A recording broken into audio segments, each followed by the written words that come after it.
Hello everyone and welcome. In the last video, we talked about the data transformation component, and in that component you saw how we split data into the training, validation, as well as the testing set. So that was, of course, we did a lot of things under data transformation, but towards the end, that was the highlight of the data transformation component. Today, we will be handling the model trainer component, and under this, we are going to train the model, and we will be using the LGBM classifier. So that is a supervised machine learning algorithm. Then we're also going to track the model parameters, and also we will be registering the model. So the tracking part and and us registering the model, we will be using the ML flow that will help us in the experiment tracking. So that's what we are going to be discussing under the model trainer component. Once again, I'm Western Onzere, and this is Minic Analytics, where we show you how to build, deploy, and monitor your machine learning and AI systems in production.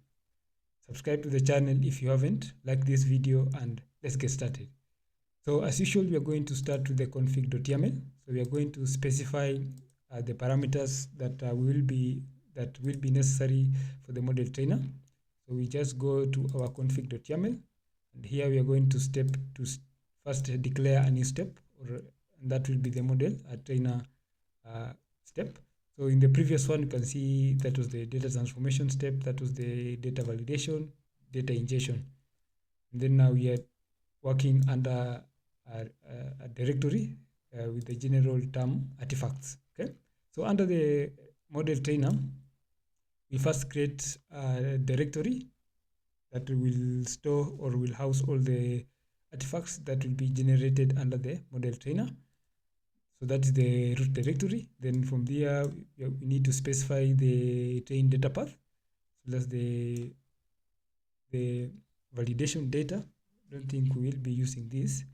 Then don't think this is necessary. Okay. Then we also need to specify or the path to the model, and then the model name. So after we have trained the model, we need to assign the name to the model, so that we just call it model.joblib. So it will be using the joblib format. Then since we are going to be using the ML flow to track, then now we will provide the ML flow URI as part of the parameters. So after you have initialized these parameters, then you can go to your trial. So this trial model trainer, then the usual thing that we do is to import the necessary libraries. Pandas, you can see stratified k-fold, we'll be using that. Standard scaler to scale our data. Then we have the LGBM classifier. These are some of the metrics that we will be using in this model trainer. Then of course, when we'll be using the stratified k-fold, then the F1 score, I think I will be using the F1 score to see how the model is performing in the different folds. So that one gives us a clear picture of how the model will kind of perform in the entire training data set. Then we have this data class path and all this. So these are the libraries that we will be using under this model trainer component. Once we are done with this, then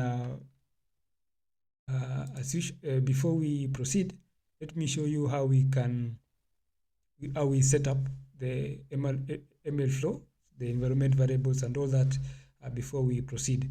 So to set up the ML flow, then I'm using DagSub. So if you don't have an account with DagSub, you can just create one with DagSub. That is very simple. So because you have done a lot of experiments, then this is the page that if you are created the DagSub account for the first time, then you won't find all this information. But since we have done a lot of experiments, then this is how that will look like. So I have already linked my Git repository with the DagSub, but I'm just going to show you if you are doing this for the first time. So then at this point, then you click on the button new, because I want to create a new repository.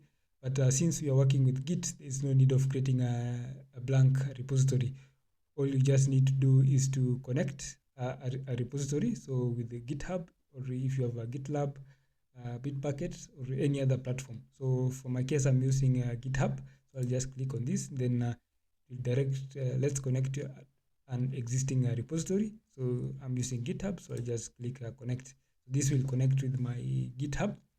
So once you are in this page, then you need to add or revoke access to a repository. So you click on this. Then you will be taken to this page. Then you need to log into your GitHub. So I'll use my passkey. For the passkey, then I'll just input that. Then I will log into my GitHub. So under this, you need to select the repository that you will be working with. So in terms of access, you can give all access to all repositories in GitHub, but I'm not going to do that. I just select a specific repository for that. So you just maneuver to your only select the repository, then select on this. Then from here, you need to give the name of your repository. So for my case, I think mine will be churn. So I'll just type here churn. Now I don't think it will show this because I've already connected that. So as you can see, this is the repository itself. But if you haven't, then you just click on this. So for example, let's say I want this repository, that hub. So I just click on that hub, then click on save. But I'm not importing that. Okay. So once that is done, you'll be taken. Once you click on that, but since let me just show you. Let me just use a fictitious repository here. And let's, for example, try this one, power meter. Yeah, let's try this one, power meter. Then you can just click on save. So once that is done, then you'll be redirected back to your DAGs hub. Then you can see this one, power meter. Okay. Then after that, you'll just click on the power meter and then connect a repository. Then you'll have I will invoke this request later, but just for demonstration purpose, I'm just going to show you that. Then connect repository. Then I think by this you will now see your repository and all the information about that. This was just a demonstration. So once you have connected that, then you'll be taken to a page like this. Show you datasets file. So you'll be taken to a repository like this, and it will be similar to the repository in your GitHub. So once you are here, then whatever commits you make to GitHub, they will also be pushed to your DAGs hub. So you have interlinked those repositories. So this is how your repository in DAGs hub will look like. So from here, then we need to now set the environment variables and the tracking URI so that you're able to track the various things under your model when doing the experiment tracking. So from here, just click on the remote, then go to experiments. Then you'll find that this is the tracking URI. So I can just copy this. Then I'll just copy this to my readme file. So let me just input this one here. So this is the tracking URI. Also, another thing that you will need is you need to import DAGs app and MLflow. So for these two things, let's import this. So I think this one will be important and up to here. The rest will come when we are trying to track the hyperparameters. Then I will show you how we are using this. But at the moment, let's just copy this too.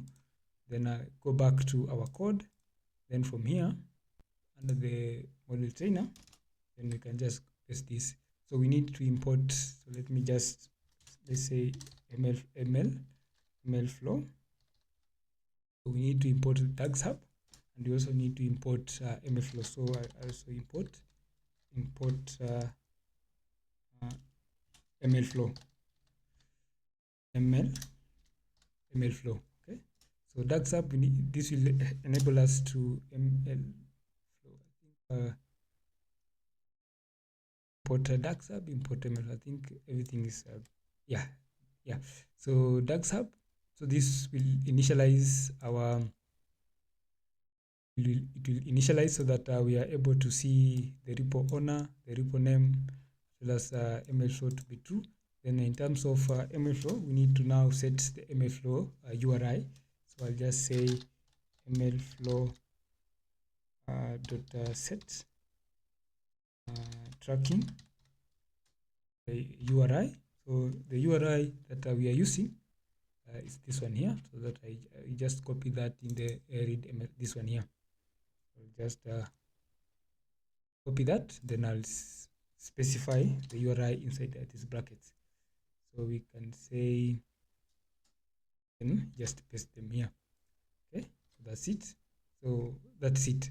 But also another thing that we also need to do is to set up the environment variables. So for that, for us to set that, we do need to just a minute. For us to set up that, we do need to include other things. So under ML flow, you can see, you can click the additional help.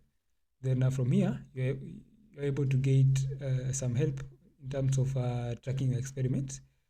So there are some things that we need to set. So using ML for tracking, we need to set the ML for tracking URI, username, as well as the password. So we have already installed the ML flow library. So that is, and in the previous, I've shown you how you set the ML flow server URI by adding the following line to our code. So I've shown you how we add this tracking URI to our code. So we need now to set up our credentials. So the DAGSAP ML flow server has built-in access control. Only a repository contributor can log experiments. So this is someone who can do the git push to the repository. Okay. So in order to set up to use basic authentication with ML flow, you need to set the following environment variables. So these are the things that we do need to set. So that is the ML flow tracking username, as well as the tracking password. This is the access token that DAGSAP issues to you, gives to you, and it's different for different users. So we need to set up this in our DAGSAP. So you can set this by just typing this in your terminal. So we are going to export this and specify the username in our terminal, as well as this one here. So I'm just going to copy this. Then I will momentarily use my README file. So I'll just paste this here. Then specify the username. So for the username, you can just go. Let me duplicate this so that makes things easier for us. So you can just go to your settings. Then under settings, you will find that this is a username. So I'll just copy that. Then go to my this username. Then I will just specify that as my username. Then in terms of the access token, just go to this. If I can just go to the tokens, this one here. So click on token, then you'll be provided your token. Then you can just copy.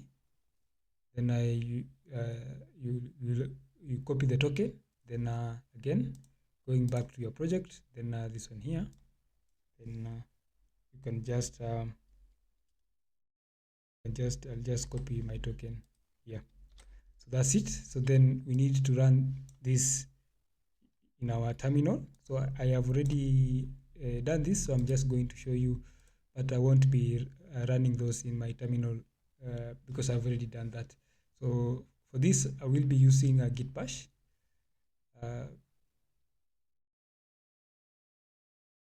So we'll just wait for that to git bash. I don't know why it's taking some time, but anyway, as that continue, as we wait for that,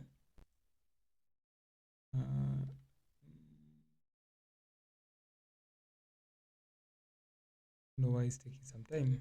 Anyway, as we wait for that, so it will just be up in a moment. So as we wait for that, we can just continue. Then from here, the next thing that we will be doing, then we start setting up our configuration parameters. So config, just call it that config entity. The config entity I'll be using so anyway, I think it's up and running. So this is the git bash. So what you just do is to copy this, export MLflow into your DAGs app, then click on it. Yeah, once it's up here, then you just click enter and it will initialize your username. Once that is again complete, then you also need to export this tracking URI. Then I'll just click here, paste it. Then once that is done, yeah, so export MLflow tracking password. So you just hit enter. Then you will have initialized the environment variables with the Git. Then you will be up and running, ready to go. So that's how you initialize your environment variables with the Git, with the tags, with the MLflow. Then from there, you will be able to track your experiment. So you can also set up the token as a username. In this case, the password is not needed. So just export this instead of the username.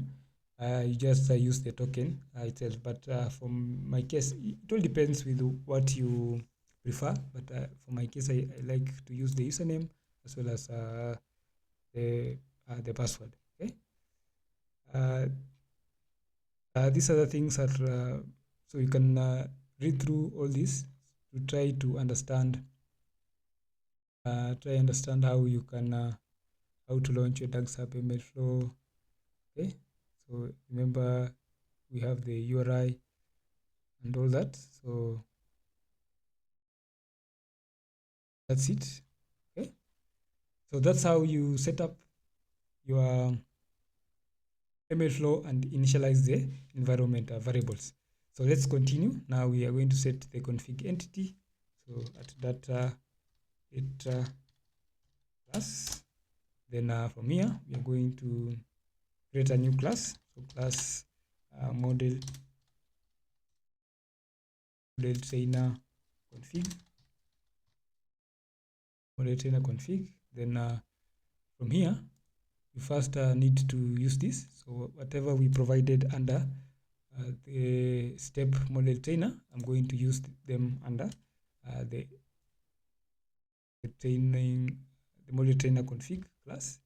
Then from here, this one we're just going to specify. So this is a path.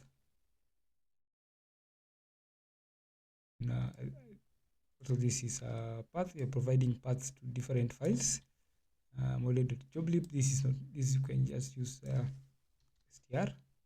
Then for the MLflow URI, then just use that one. Don't think if it's something. So model name. Then val data path, training data directory, MLflow URI. That one is okay. Then after this, we need to specify LGBM classifier hyperparameters. So LGBM classifier hyperparameters. Okay. So the hyperparameters, we list those hyperparameters under the params.yaml. So I have already done that. So this is the LGBM classifier and some of the hyperparameters that we will be using under this in this model. So we can just list a few, many. Depends on what. Let me remove this one so we don't subsample. Full sample. Let's remove those ones and remain with the rest. So this is a multi-class classification, the boosting type, max depth, learning rate. Okay, main child samples. Okay, so yeah. So we need to copy this and make sure we list them under this. So I've already done that. So what we can just get space. and I'll just paste those here. Then remember we did away with the subsample and cool sample by tree. Yeah. So then that's it. Then after this, we need to move a step further. So this is the config entity. Then we need to create the configuration manager. So configuration manager.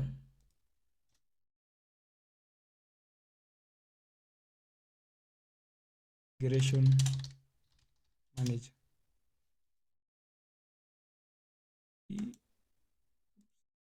Supposed to be configuration.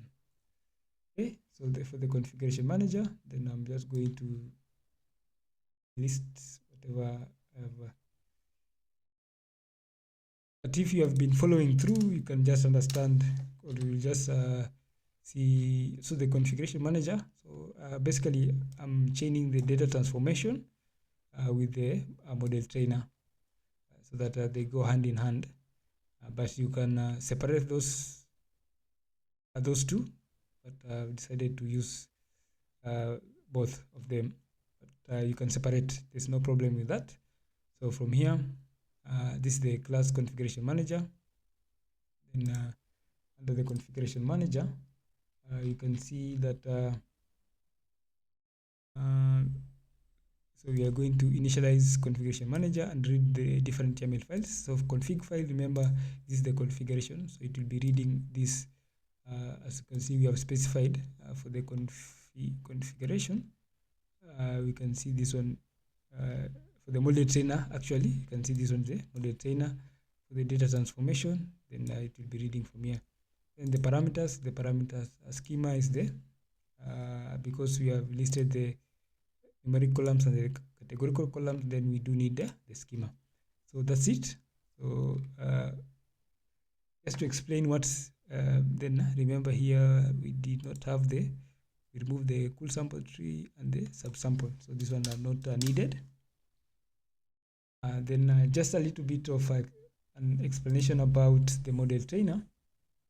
I'm just going to give you a brief explanation about the model trainer. Before that, let me make sure that everything is okay. Model name, then we do need email for URIs. Okay, so the selected course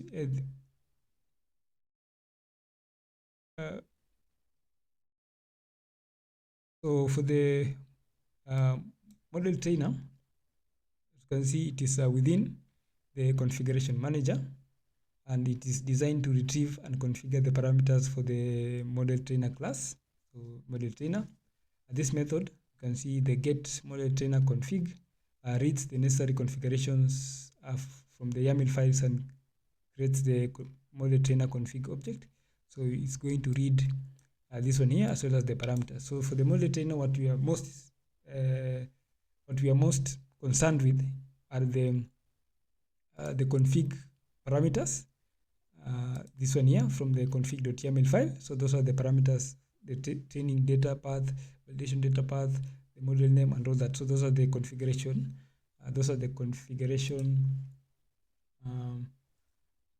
Parameters. Then these params, these are the hyperparameters that will be necessary for our model. So you can see the model starts with accessing the model trainer, this one here. Then from the config object, which contains the model training specific configurations and parameters for that. Then after that, you're going to access the params, where it contains the hyperparameters for the LGPM classifier. Then we are going to create directories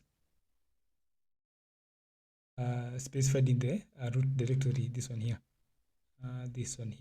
Okay, so this one is specified that you need to create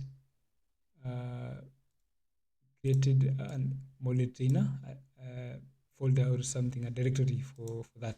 Okay, then after that, is when that is done, it then creates the model trainer config, this one here, model trainer config objects, by unpacking the config and the parameters. I think this one here, this one. Then finally, the method returns the model trainer config objects, this one here. Okay, once that is done, then we create the class model trainer, the actual class that will be actually doing the model trainer itself, the model training. So model trainer, so class model trainer. Now you can say def itself config model trainer, and you can say self.config config. Yeah, that one is okay. Then we need to start by we initialize the model trainer. So def initialize the model trainer, extend transformed, eval, item, and eval. I think that one is good to go. Then we start an MLflow run. Start, as you can see, start an MLflow run. So with MLflow.start run, and the run name we have specified, I think model name. I don't no, we don't need the model name. So I'll just specify the run name here. So the model name. So run name, you can just call it, let's call it LGBM training. Training. Okay, so we set name. So this one is just setting name for training for clarity, so that we clarify this is a training if it was for validation, states validation, and so on and so forth. So child sample, this one is okay. Then we need to close this. So from here we can say the boosting type, max depth, learning rates. You can see the n estimators, the objective, mean sample splits, mean child weight, then the reg alpha, reg lambda, random states, mean child samples. Then because this is LGBM, I don't want to see the training, so I'll state verbose to be 0, and also state I will also force row-wise, the row-wise parameter to be true, so that I don't want to see the training happening in the terminal. So once that is done, then we set LGBM model fits. We are fitting this in the X train. So what we'll be doing, we need to set up the stratified k-fold. So we are going to initialize the stratified k-fold after we have just started with the MLflow run. So before we train on the training data, let us first initialize the stratified k-fold cross validator. So initialize the stratified k-fold cross validator, then skf, you can say stratified k-fold, so number of splits 5, just do 5 so that we save on time. Then shuffle to be true, random set 42, that's not a problem. Then from here we then perform stratified k-fold cross validation. This is another extra layer that I'm adding on the model trainer, so that to see how the model will perform on the different folds. So from here you can say fold 1 scores. So for each fold, I'll be most interested with the F1 score. So I'm just getting an empty list that will store all that data. Then start. So for fold, train index, validation index in enumerate. So I'm using the enumerate function. Then the skf split. So we are splitting the X train transformed and the Y train. So that's it. And after that, we are going to say X train fold, X validation fold. That's the X train transformed train index, X train transformed validation index. Then Y train, I think that one is okay. Then from here, that's when we now call the training train the model on the training data. I think that one is now okay. Then from here, LGPM model, LGPM classifier, and LGPM model.fit. LGPM model.fit. I think that one we now fit this on the extrain instead of extrain fold, well as the Y train fold. Then after that, we validate the model on the validation fold. So we'll just validate that on the Y val pred. And now we can just call that LGPM model to predict on the X validation fold. Then after that, we need to evaluate the model.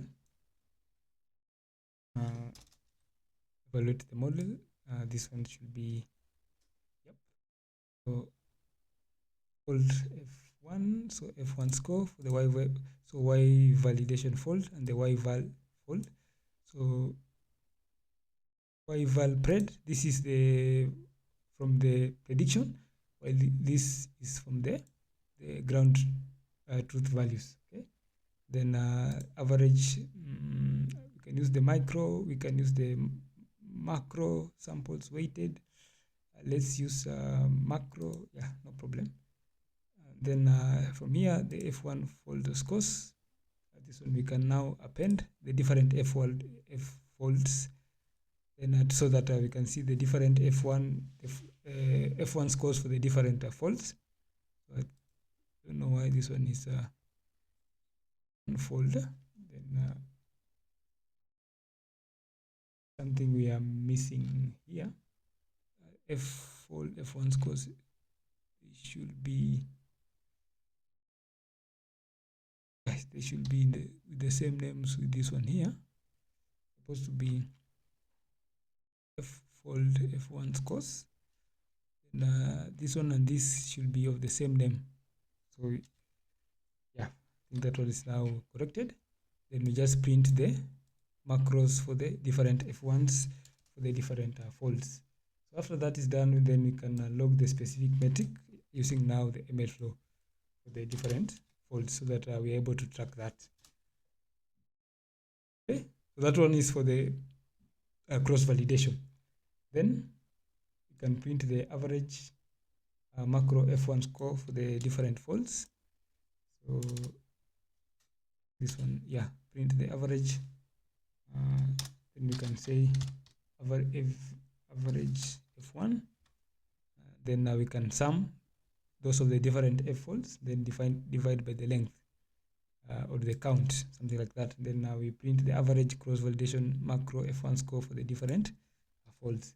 Then we can also log the average F1 using ML flow, so that we can track that again. So log average F1 in ML flow. Then after that is done, we need to now a final training on the full training dataset. So we can initialize the same model, this one here. So we can initialize that model and say the LGPM model dot fit. So we are going to fit this on the X-train transformed and the Y-train data. Then we log the hyperparameters. So log the hyperparameters. This should be in line, so we can just shift tag. So these ones, we are not tracking this, so I can just do away with that. Okay, so these are the different hyperparameters that we will be logging with the ML flow. So you can see the boosting type, the max depth, learning rate, N estimators, objective, mean sample split, max reg alpha, reg lambda, random state, and the mean child weight. Yeah. So after that, there's some series of things that I will follow after this, and that include us saving the model. So after we have done with that, we will save the model. Then we'll dump using the joblib.dump. So we'll save the model as a joblib file format. Then we also do MLflow will log the model itself as an artifact with the MLflow. So log model artifact in MLflow. So log artifact. Then we register the model in MLflow. So after logging it, we need to register so that we can see which version of the model we are dealing with, either version 1, version 2, and so on and so forth. Then end the MLflow run for the training. So the MLflow end run. Then we can just pass in this log message so that tells us that the process is done. Then after that, we can then create the main block. So config manager, model trainer. So remember, I was chaining the data transformation as well as the data transformation and the model training itself. So data transformation, this I think will split the data, train val test, split the data, then unpack that. Then after doing that, we use that in our model trainer. Then okay, so ensuring using the MLflow.end run here, this will just ensure that the run is ended. In case we have an exception, then it will terminate that run. Okay, so that when we correct that error, we won't raise an error because it will tell us that we are running a new run while the previous run has not yet terminated. Okay, so that's why we use this one here. Once that is done, I think we are now good to go. I think everything is now set. What I'm just going to do is to run this in the terminal. So I'm just going to open the terminal. Then in the terminal, I'm going to run. I'm going to run this. This is the model trainer. I just copy relative path. Then you can just say Python. And I'll just paste that here. Then make sure you have saved the necessary params. I don't need this anyway. And I don't need to put this information here. Then the config.yaml, just make sure you have saved it. Then once you have done that, then you can press enter to execute the model. So once when this is running, what do we expect in our MLflow? So we are first registering the model. So we are logging the model as an artifact with MLflow. So we should be finding our model as an artifact in MLflow. Then after that, we register the model in MLflow. So by registering, that means we are just versioning the model. So if you run this the first time, it will be version 1. The second time, version 2. Third time, version 3, and so on and so forth. Then we also tracking these hyperparameters. So we do expect to find these hyperparameters in MLflow. So it will be listing the hyperparameter as well as the initial value that we were setting that. Then we also logging this print the average macros micro F1 micro. We are not here. We're just printing, but we are not logging. So here we are logging that information. I think you'll find that information here. So when we are logging that, you can see we are logging that here. So the fold F1, that will be the average, macro score when evaluating the model. So again, we'll be logging that metric. So log average F1 score in MLflow. This one here. So we'll be logging this one F1 score, the average one. Okay, so that one we also tracking that with the MLflow. So another thing, let's see. This is just fits PPM model. This is just the start run. So those are the things that we are tracking using MLflow. And when we execute this successfully in the DAG sub under those experiments, then those are the things that we do expect to find, and those are the things that we do expect to find as metrics. The F1 is a metric, and also we do expect to find the model as an artifact.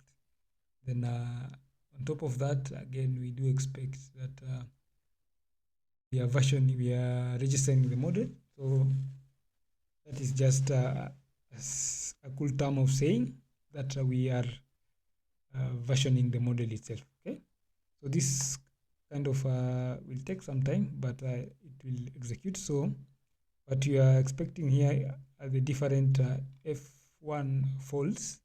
So F1 value for the first fold, for the second fold, for the third fold, for the fourth fold, and so on and so forth. Then the average F1 value. Then logging those values and the artifacts to MLflow will follow that. Okay, so let us just be patient and wait for those values to complete. Okay, now I think we are done. It has taken quite some time, but I think at the moment everything is okay. So you can see how the process took place. So this is where we actually run the script model training. All of this executed in the data transformation process. Then you can see the different folds. So this is the F1 fold score, F2, the second one, the third, fourth, and the fifth one. So as you can, we were running this. I'm not wrong. We are using the 5 folds, yeah, in splits 5, yeah. So the n was 5, and splits were 5. Then after that, average F1 macro F1 fold is this. So you sum up this, divide by 5. We register the model. So of course, I was running some other experiments. That's why you can see that registered model, my LGBA model already exists, creating a new version for this model. So then MLflow store model registry, abstract score, waiting up to 300 seconds. That information about that. Then I created version 12. So I've already run 11 of this. So this is the 12th version of the model. And after that, this information, then you can see everything is okay. Okay. So let's go to DAG sub. Under DAG sub churn, we were under the churn pred. So under experiments, you can see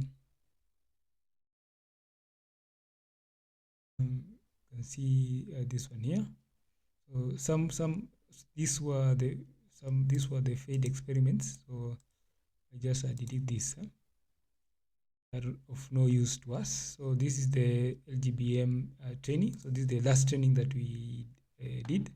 So you can see the average F1 score, then the fold score. I think this is the average one. Okay.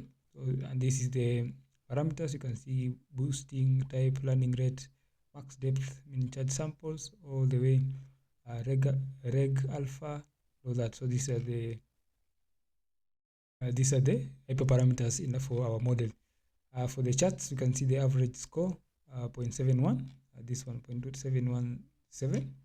Then you can see the fold F1 score. So during the training process, you can see how it was varying with the different fold. So it was high during the first fold. It dropped significantly the second fold. Then it dropped slightly in the third fold. Then from there you can see it was rising. Okay, to about 0.9, 0.918. I think all of those were above 0.9. I can say it was not bad anyway. Then for the model, as I said earlier, we were registering the model, and you can see the model.joblib. This is the model. So in terms of the artifacts, so this is the model as an artifact. Okay, so I think we are good up to now. So you can see how we can track the model, and you can also see how the experiment was tracked and the model and everything, etc. So there's something we can go to MLflow UI user interface. So under MLflow UI, the user interface MLflow, so you can this one is dark. This, so this is the user ID. Then what we do expect the models. So for the models, you can see this is the version 12. I said I had already done some few experiments. Then you can see this is the LGBM model version 12. Is it exists? So somewhere where it was saying version 12. Registered LGBM model exists. Yeah, this one here, created version 12 for the model LGBM. So the version, you can see version 12, this one is here. So if you want to see the other versions, if I'm not wrong, these are the other versions.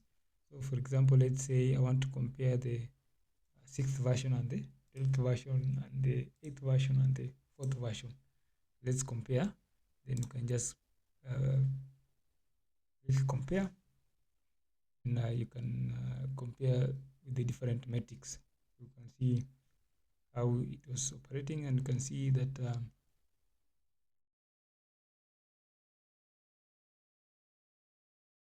best version is 9188, this one here. I think it is model what? 9188.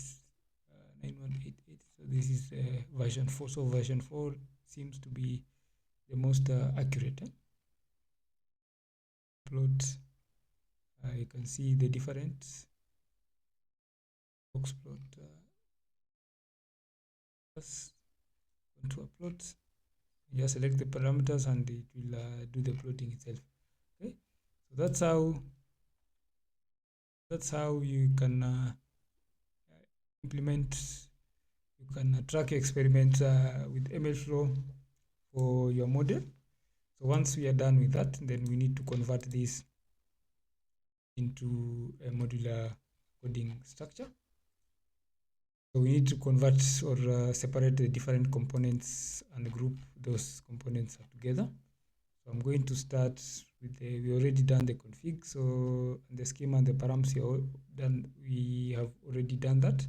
So we just go to the entity, config entity. So this is the data transformation. So we need to add the model trainer entity. So I'll just copy this.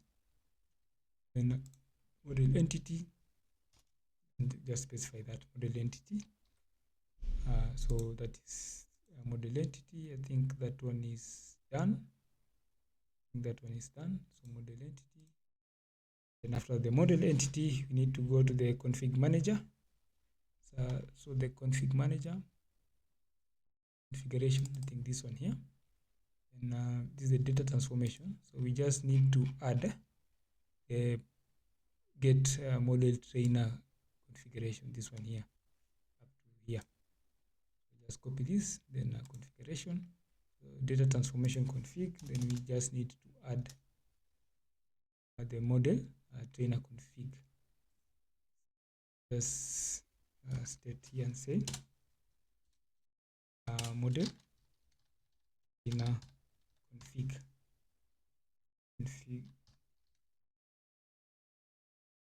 trainer config.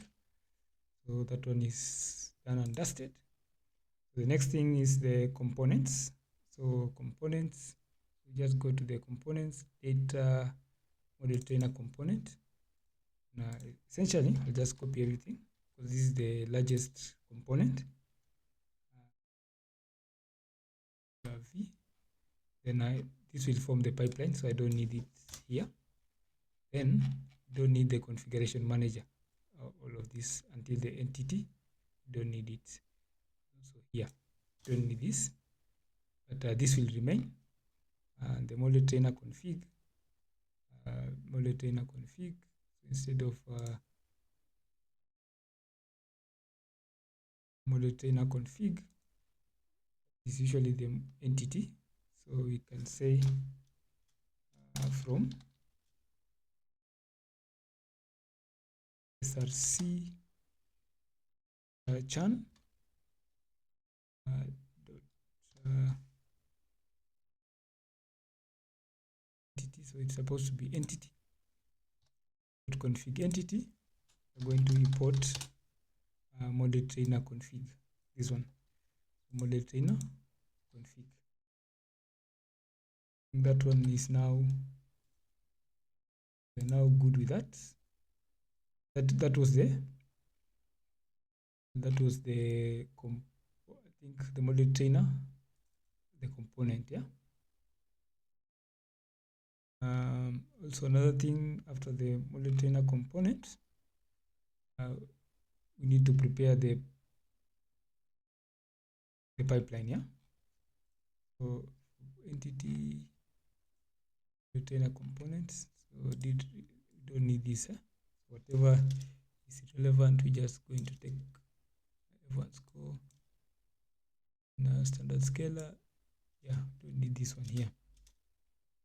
And I don't think we need this. So just do away with whatever is unnecessary. Make your code look neat. So let's go, and we don't need this. Whatever we are missing, let's just cross check. Job lib, yeah, we need to import job lib. So import job lib. Import job lib. Import job lib. It's now gone. Yeah, I think we are now good with that. Then from there, we need to now move to the pipeline. So the pipeline, model trainer pipeline. So with our model trainer pipeline, so this one pipeline model trainer. So I can just paste this here. So for the pipeline, we are importing the config manager, configuration manager, then the data transformation because we need it, and the model trainer from the components model trainer. And then the configuration from configuration manager. Then I'm just naming the pipeline. So this is a model trainer pipeline. Then create this class model trainer pipeline. Then then we just do a pass. Then the config, whatever we have listed here is what was originally this one here, the main block. So the main block, we are just converting the main block to be our pipeline. So the main block necessarily tells us or states what action should come first, followed by which action until the last one. Okay, so that's what's happening with the model trainer. So I think that one is good to go. So pipeline, model trainer, unpack the model trainer, that's okay. Then if else this block, logging model trainer started, model trainer pipeline, then terminated successfully, run, yeah, everything is okay. Then after this model trainer, we need to update the main.py. So the main.py, this one here. So we were in the pipeline. So under the main.py, we need to update. So essentially, this main.py is a central place or a central location where we can execute all these pipelines to see if they are working simultaneously together. And then we need to import a model trainer pipeline. So we can just say from srcs, from the source code, then churn.pipelines. This is pipeline number 4, model trainer. Then import model trainer pipeline. That one is model trainer pipeline. Yeah, I think this one is okay. And model trainer pipeline. Okay. Then for the DVC, we can also update our dvc.yaml. So data validation. We can also go to the model trainer. So I tried to include the data transformation. Then it was sort of bringing the errors. So I don't know why, but I will look into that and try to correct that. But anyway, I think with the multi-trainer, then the command is the pipeline. So we just run the command for the pipeline, this one here. So you can also just do, if you want to execute the model trainer model training, so you can just run the pip python, then pip 04 model trainer. So for the model trainer, this is the command to run the model trainer. Then the dependencies. So those are this pipeline, as well as the config.yaml file where we have defined the parameters, and the output for the model trainer. This is the output. So the output is the model itself, the model.joblib. So if you just look at the model trainer, you can find the model.joblib here. So I think that's it. So we have now converted our code into a modular one. By doing that, we have converted, or we have grouped the different elements together that work together. We have just grouped them together. Okay. Then after that, I'm just going to push this to Git repo. So git add dot, and I will just do a git status. See which files we are pushing. So you can see there are quite a number. Then now we can do a git commit. So git commit. So git supposed to be git commit. Git commit -m. Then you can just say this model. Say now complete. And you can do the git push. From here you can say git push -u origin to main. Push origin to main.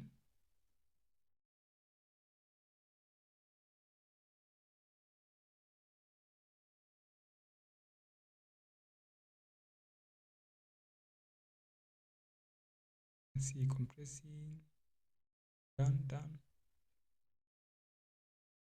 I think now everything is okay. So once you push that, then you will see those.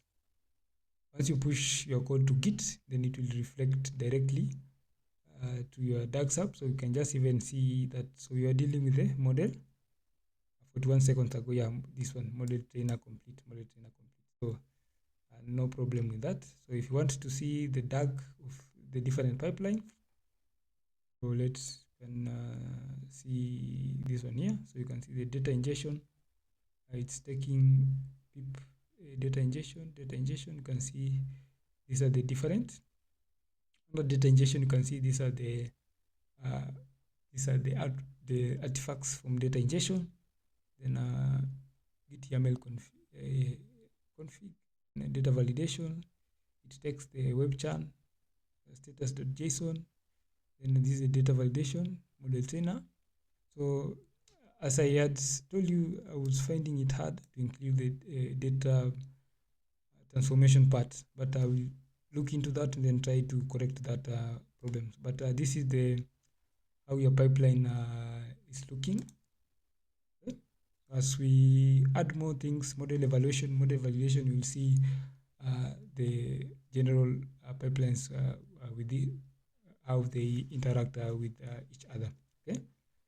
So you can see this, the blue ones are DVC managed. So this model.joblib, JSON, web churn CSV.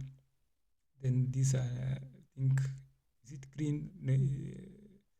Yeah, the green are the Git managed. Then metric file, stage file, and external file.